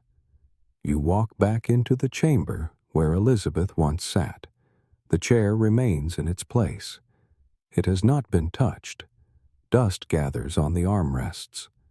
The fireplace below the mantel is cold. A maid enters quietly with a broom, but she does not clean the seat. She cleans only the corners, leaves the chair alone. You move to the window. Outside, crocuses bloom more fully. They lean toward the sun as if unaware of who ruled yesterday. Inside, everything has changed, but no one admits it aloud. Not until the bells ring, not until the crown is lifted, not until the whispers end, and even then they may not stop. You sit again beside the chair where Elizabeth once sat. The chamber is quieter now than at any moment before. No guards, no ministers, no servants, just the dust-laced light slipping through narrow windows. The air carries no warmth. The fire has not been lit in days, but something lingers in the room. She is gone, but she has not left. The chair remains untouched. The cushions still shaped to her frame. The scent of her oils. Amber rose musk faintly clings to the upholstery. You place your hand gently on the carved armrest. It feels cool, polished from decades of wear. You stare at the spot on the floor where her feet once rested. The hem of her robe had trailed over that space for hours, unmoving. No one dares use this chair. It has become something sacred, a remnant, a witness. You recall a phrase she was known to repeat, "I will not make windows into men's souls." She meant it as a declaration of religious tolerance. But you understand it differently now. She kept her soul shuttered, her thoughts veiled, her pain private. Even in death she gave no confession. You remember how she endured betrayals, Norfolk's conspiracy, Mary Stuart's plotting the Ridolfi affair. Each time she gave no full reaction, only measured speeches, only gestures, never tears, never surrender. And that is how she faced death. You think of her last days, the chair, the silence, the portrait of Essex in her lap, a queen who could not be moved even when movement was the only path to peace. Some say she denied death. Others say she controlled it. You lean back and close your eyes for a moment. You remember the words of one courtier. She seemed to shrink, but never to yield. That was her reign. It was a performance of permanence, a refusal to exit the stage, and yet exit she did. Finally. You open your eyes and glance across the room. A woman enters slowly. Older. Modestly dressed in black. You recognize her once a lady of the Privy Chamber. She pauses by the chair, places one hand gently on the back, then withdraws. No words spoken, no glance exchanged. She leaves again. You rise and step into the hallway. The palace moves now, but softly. The staff prepares for the king. Rooms are being changed, tapestries removed, symbols of the Tudors replaced. Even here in Richmond, which will soon be deserted in favor of Whitehall preparations, continue. Elizabeth's portraits are being collected. You walk into the gallery where they were once displayed. The Armada portrait removed, the Rainbow portrait stored, the Darnley portrait repositioned. You see hooks where they once hung, now empty. She is being gently erased. You know it is tradition. A new reign demands a new image, but it feels abrupt, even ungrateful. You pass a servant carrying a crate of scrolls. Another holds a carved box inside which lies a lock of reddish hair. The items will be sent to the Royal Archive. You pause near the chapel entrance. You hear a priest speaking again. This time to a group of young pages. He says Her Majesty reigned for 44 years. She saw 5 popes rise and fall. She outlasted Philip of Spain. She outlived every enemy. They listen without speaking. She gave us peace, he adds, mostly. You step back. Down the corridor again. The Queen's death has been announced now. Bells rang this morning. Long, slow tones from St. Paul's echoed by Westminster. The shops have closed for 3 days. Black cloth hangs from nearly every post in the central city. Crowds gathered in silence. They did not weep. They did not cheer. They stood. Some with heads bowed. Some with arms crossed. Some with nothing at all on their faces. But they came. Because the end of her life meant the end of something larger. An era. A style. A rhythm. You walk back to the garden behind the palace. The hedges have grown slightly wild, but the tulips are neat, the crocuses fully open. The orchard has begun to bud.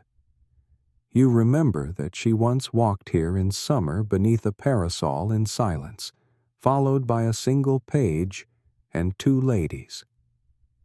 She did not speak, but she nodded at the trees. You look up now. The branches are bare still, but not for long. The season turns.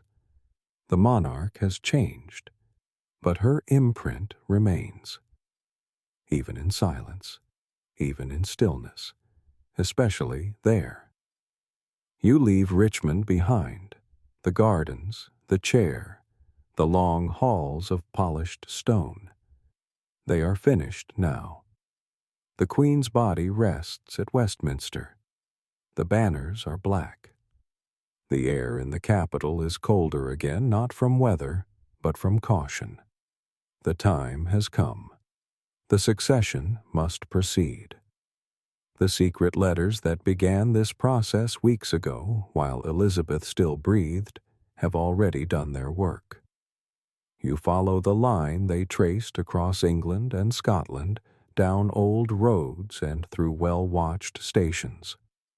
They traveled by trusted hands only, sealed with wax marked by careful cipher. They moved at night. They avoided fanfare.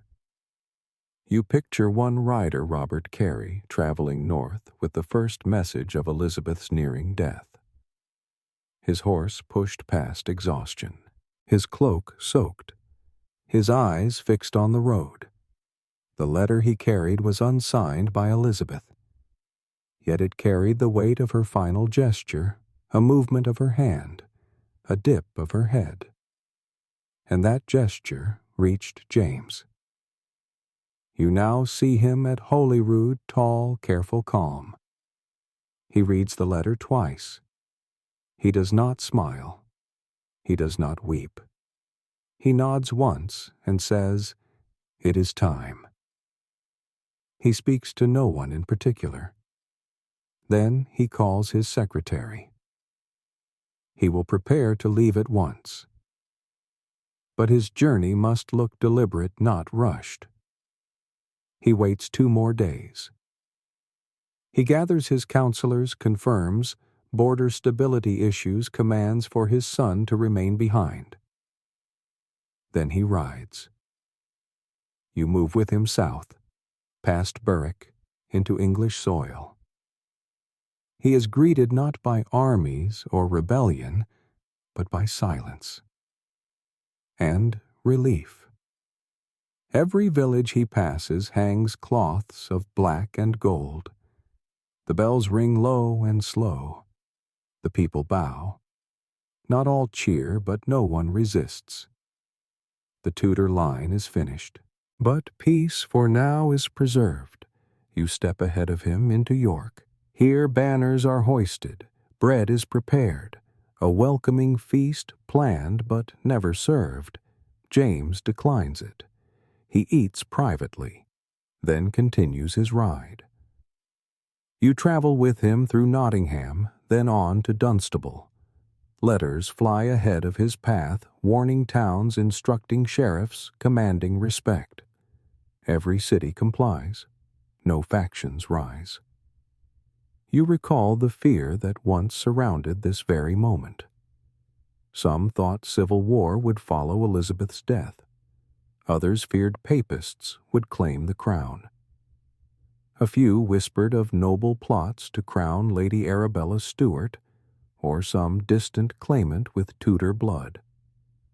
But none of that has happened. Because of the letters, because of the secrecy, because of the slowness, because Cecil knew that power doesn't shift by force alone, it shifts by anticipation. And anticipation was shaped by paper, and wax, and silence. You reach Theobald's house just north of London. Here James stops for the night. His council meets him. Cecil is already waiting. They bow to each other. No fanfare, no applause, just silence and understanding. The crown has already passed, not by sword, not by ceremony, but by design, and the final piece falls into place. James will ride into London within the week. He will not wear the crown yet. That will wait until his coronation in July. But he will rule. He already does. You walk the halls of Theobald's. You pass through rooms where Elizabeth once held court. You wonder if James notices the portraits of her still hanging on the walls. He does, but he says nothing. You step outside as the moon rises. The stars are faint tonight. A breeze moves the trees gently. A page crosses the courtyard with a sealed letter in hand. It will go to Whitehall, announcing that James, King of Scotland, has arrived in England. No trumpet sounds. No fireworks crack the sky. Only the steady, controlled movement of power carried in hand under cover of dusk. Succession sealed in smoke. You return to Whitehall. The corridors are busier now, but the noise remains restrained. Ministers, scribes, and messengers walk briskly, speaking only when necessary. A new court is assembling, but the change is not loud. It is measured, watched, managed. The Queen's coffin remains in place. Its cloth has not been moved. Its corners remain smooth. It has not been touched by the public, but the energy around it has changed. You step into the privy chamber again. Elizabeth's chair is still there untouched. The hearth has been scrubbed, its ashes removed. New logs stacked neatly nearby, unlit. But the mood has shifted. Where once there was reverence, now there is transition. The furniture will be removed, the drapes changed, the portraits taken down. This is no longer the Queen's palace. It is becoming the King's.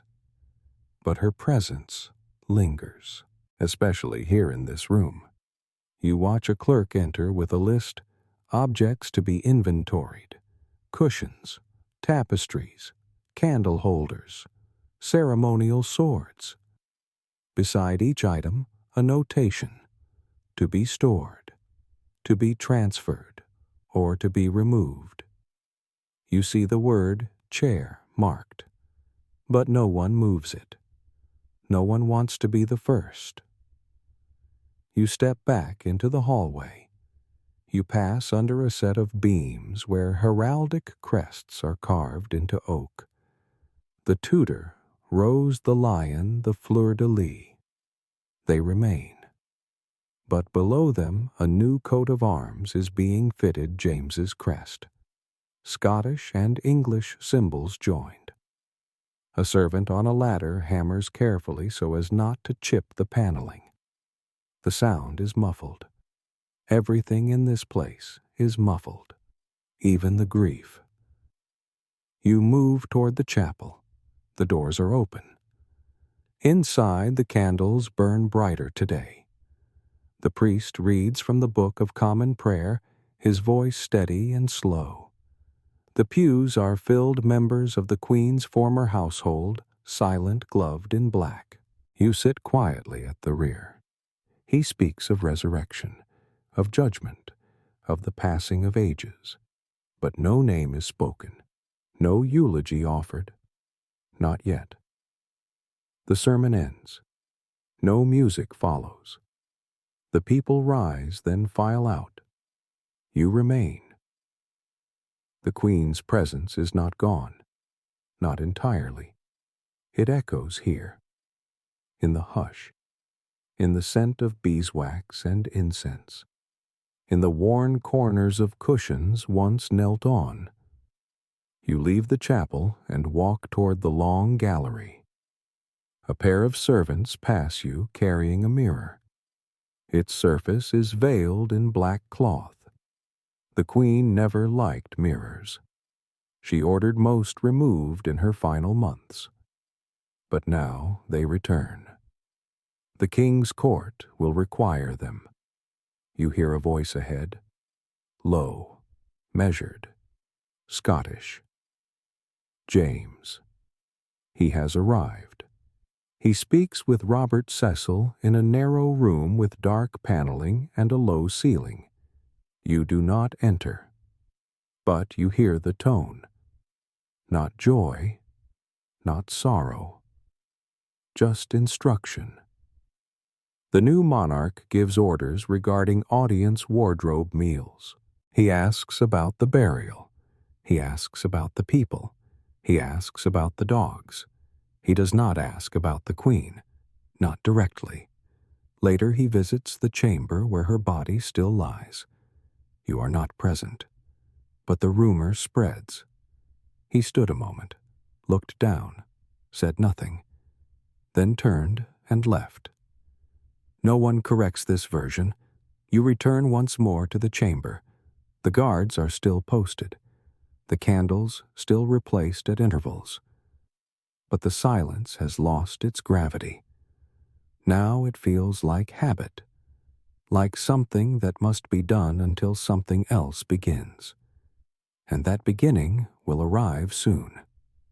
The funeral, the coronation, the speeches, the erasures, the transformations. But for now, the chamber remains, a room full of echoes.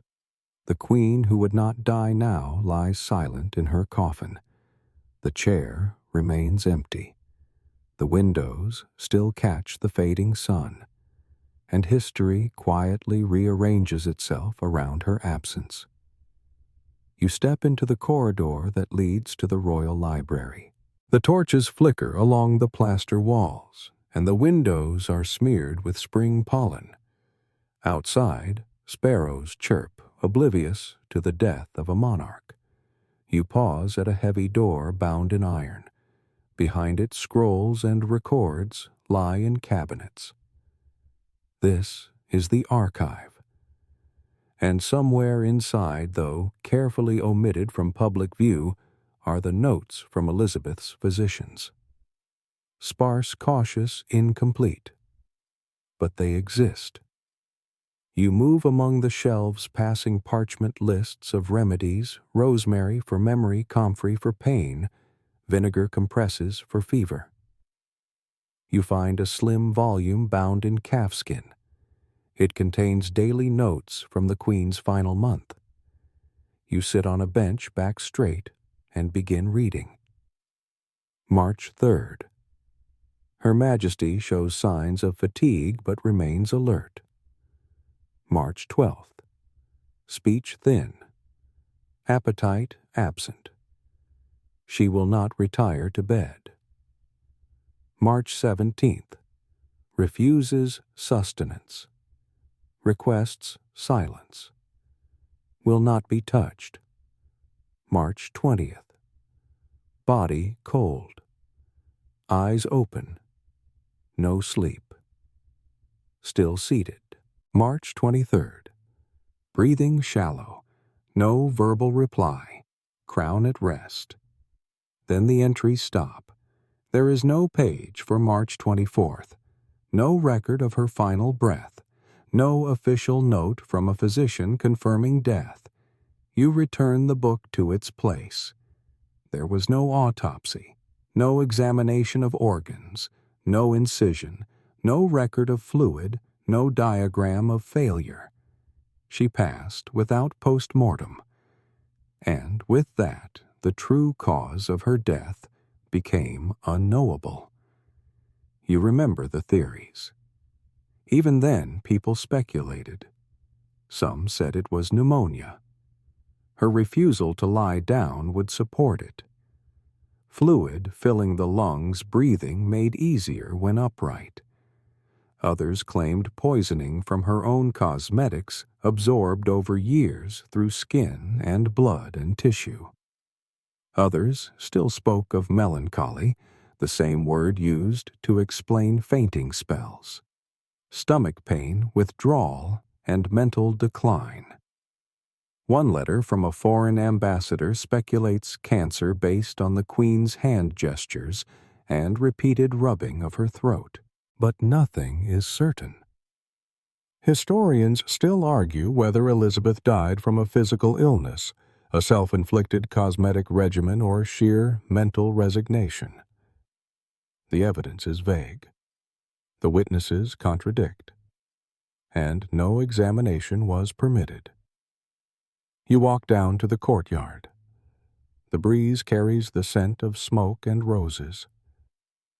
2 guards pass you, speaking in French-accented English. She chose her death, one says, or it chose her, says the other. You continue to the royal apothecary, where bottles are stacked high on wooden racks. Some labels have faded. One still reads Cerussa lead powder, a small jar, the contents clump at the bottom. You imagine how it must have felt, cool to the touch, thick, heavy. Spread across skin each morning, worn all day, reapplied before bed, covering sores, masking veins, preserving an illusion of marble purity.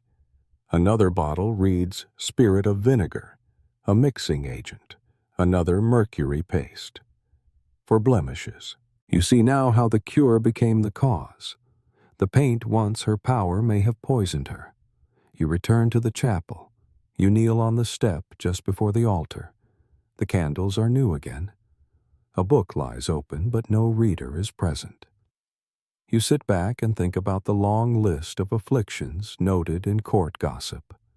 Swollen limbs, lost teeth, migraines, hair loss, skin discoloration.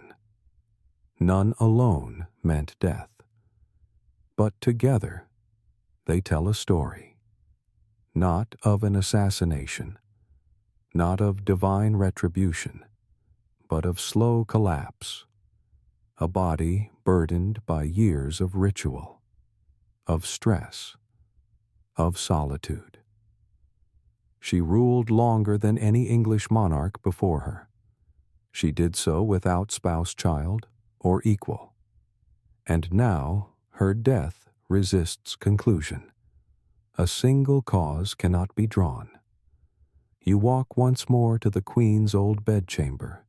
It has been stripped, the linens gone, the firebox cleaned, the walls bare. But you still feel it here. The residue of her final days, the silence, the stiff refusal, the long wait, and the breath that never came. The Queen has departed, but the mystery has not, nor will it. Not ever. You walk slowly along the edge of the palace gardens. The trees are leafing out fully now. The hedges are trimmed again. Birds pass overhead. Somewhere a gardener whistles without melody. The days have lengthened. The court has changed. Elizabeth is gone. And England looks backward. You re-enter the gallery where a new painting hangs. Not of James, not yet, but of Gloriana. A reprint of the Armada portrait. The Queen in armor hand on globe fingers pressing on the new world. Her face pale and unwavering. Ships in the background, some at sail, some ablaze. You stop and study her. The wrinkles have been erased. The scars never existed. She appears eternal. But you know she was not. And yet the story already grows. The Golden Age, the defeat of Spain, the patron of Shakespeare's Spencer Raleigh, the Queen who tamed Parliament, the mother of the people. You walk through the long hall as visitors speak in hushed tones. One young clerk says, "She gave us peace." Another replies, "She gave us herself." They speak as though she never suffered, as though she never faltered. But you remember. You remember the silence in her chamber, the cracked paint on her lips, the body that would not lie down. You pass a side room where poets gather. One reads aloud lines hastily composed. "She was not born for man, but crowned by fate, a star of England shining long and late. The room nods. Someone says, "We must preserve this." You know what they mean. Not the woman, the idea, the myth. You walk into a study where Cecil now meets daily. His hair is grayer, his speech clipped. He reviews plans for the coronation of James. But a painting of Elizabeth still rests on the mantel. He does not look at it, but he hasn't removed it. In the antechamber, records are being reviewed: titles, grants, taxes, all issued during her reign. Some will be renewed, others cancelled. A new hand signs them now, but the seal of Elizabeth remains on the originals. You run your fingers over one scroll, the wax flattened, but still intact, still holding. You pass into the great hall. The floor has been scrubbed. New banners hang. The Lion of England now stands beside the unicorn of Scotland, the symbol of a united crown. Yet you see something else. A tapestry, large, faded, barely noticeable. It shows a hunting scene. Elizabeth bow in hand on horseback, eyes sharp, back straight, chasing a stag through green hills. She is alone in the image. No husband, no prince, no children, only attendants in the distance. The Queen rides ahead. You walk up to the edge of the cloth and touch the frayed corner. It will be removed soon. All such likenesses will be folded and stored. The new reign will not erase her, but it will rearrange her, refashion her. You step outside again past the chapel where the bells ring slow this morning. Not for her, but for another noble's passing. The Queen is no longer singular. She is no longer present. She has become part of the architecture, part of the schedule, a lesson, a memory. You see schoolboys reciting names now.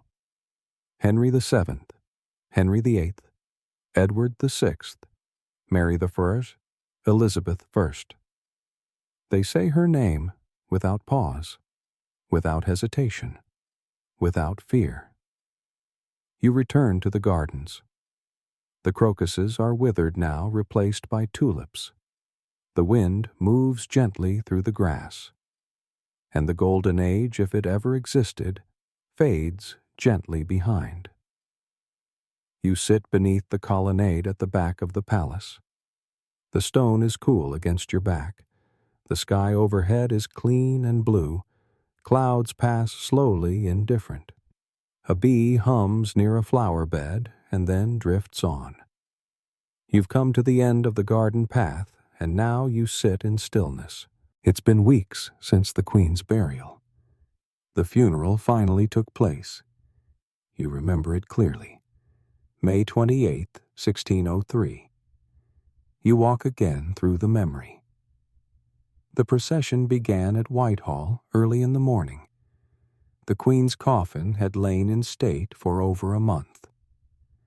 Draped in black velvet adorned with a crown, a scepter, and a Bible. Hundreds came to see it. Some wept. Most stood in silence. On the day of the procession, the sky was overcast. Bells tolled, slow, measured. Across the city, churches answered one another in sound. It was not chaos. It was ceremony. The coffin was placed on a wheeled hearse pulled by 4 horses cloaked in black, their hooves muffled by the sodden ground, their eyes covered in velvet. You stood along the edge of the route among thousands. Some removed their hats. Some crossed themselves. Some whispered prayers. The Queen passed in silence, carried through the heart of the city she had ruled for 44 years. You remember the mourners, a line of peers, judges, ladies in mourning veils, pages bearing emblems of her reign. A figure walked behind the hearse, an effigy of the queen in white robes holding a golden orb and a scepter, lifeless, upright, a symbol of continuity, not of decay. They carried her down to Westminster Abbey. You follow again. The coffin entered through the north transept, passing under the aged arches. The nave held rows of nobles. The choir hummed. The incense burned. She was laid in the vault beside her half-sister Mary. Two queens buried together, one Catholic, one Protestant. Opposites in life, neighbors in death. The tomb was sealed, the stone smoothed, her title etched in Latin. And so the last Tudor came to rest. You breathe deeply. Now the wind brushes against the back of your neck. You stand and walk one final time through the palace. The courtyards now bustle. The new king has arrived in London. His flags fly from the turrets. His guards wear new colors. His voice echoes in the council chamber. His family prepares for coronation. But here in these corners, you still feel her. The woman who once refused sleep, refused surrender, refused time. You enter the chapel one last time. A candle still burns near the altar. A priest kneels alone in a side pew. You sit in the rear. You close your eyes. And slowly everything softens. The whisper of a robe, the weight of a crown, the creak of a chair. All drift. All quiet. Elizabeth Regina, dead without final words, without witness, but not without memory. She will not return, but she remains. And now you rise again. Step out into the spring air. Let it brush over your face, and finally allow yourself to forget. You lie still now. Let the breath move gently in and out. There's no need to remember every detail, no reason to follow the history any further. Let the palace fade behind you. Let the long corridors darken the tapestries still. Let the sounds of bells drift into silence. Imagine the stone of the abbey cooling through the night, the candles flickering out one by one until the church stands quiet again. You are not walking anymore. You are not listening. You are not waiting. The queen has passed. The king has come. And the world continues, slowly, evenly, softly. You float past the past, past names and crowns and courtiers, into a space with no time, no rulers, no records. Just stillness. No footsteps echo, no fire crackles, no breath stirs the air. Everything is settled. Everything has stopped. Nothing demands your attention. Let the weight of all that came before drop away. Let the silence fill you. Let the warmth beneath your blanket hold you gently. Your eyes are heavier now. There is no story left. There is no voice. There is only calm. There is only quiet. There is only the rhythm of your breath, even and slow and still. Let it stay that way. Good night.